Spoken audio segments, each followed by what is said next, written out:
So in this video, I'm going to go ahead and shed some light on what an activity is in Android.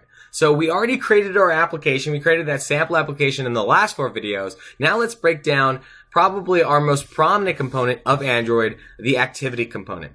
An activity component, as I've said, is a primary component. It's a component that our users interact with.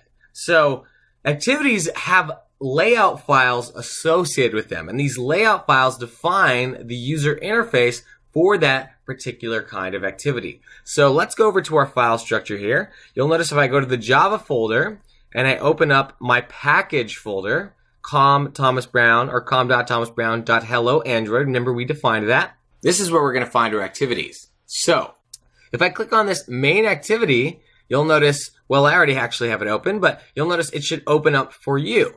And you'll notice that this particular line, set content view, is pointing to the layout file that is associated with this particular activity. It says r.layout.activity_main. And we're just going to notice that this activity main right here. So if we follow this directory, it will lead us to that layout file associated with it. So if I go to layout and then activity main, you'll notice that it now opens to a sort of user interface. And we define our layouts, our user interfaces, for our activities in Android using XML. So if I go to text, you'll notice I have a bunch of XML that I will break down for you later on.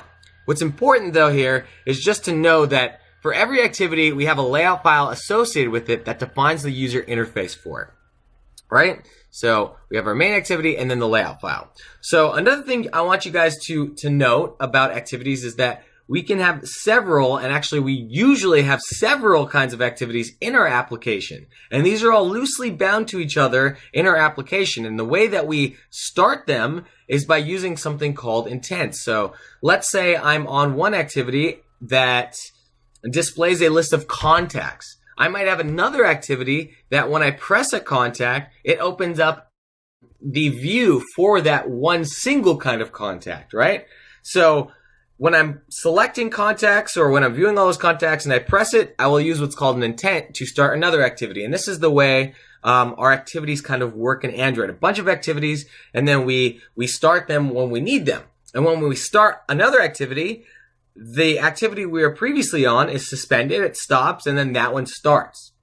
So that leads me into the next thing, in that Android maintains what's called a activity backstack. So we have a bunch of these activities on the stack, and when we start and stop them, if we were to press, let's say, back on our phone, it would bring us back to the last activity, right? So that's what back is used for on Android, right? So, or when we're on a particular application, we press back, it will bring back the other activity that we started, so on and so forth.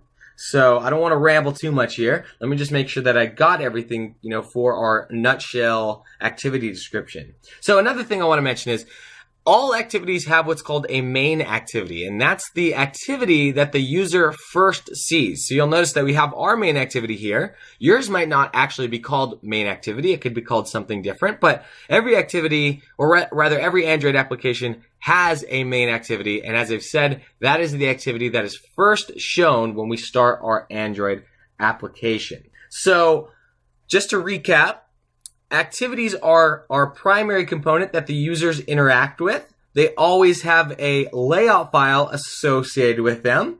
We usually have several activities in our Android applications that are all loosely bound to each other, right? We start and stop them whenever we need them. So lastly, we have one main activity that the user first sees, and then we have what's called a backstack.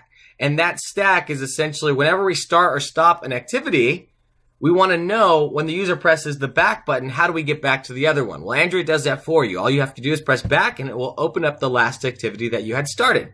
So that's going to do it for this video, guys. I hope that you have a better idea, I should say, of what activities are in Android and why they're so important to us.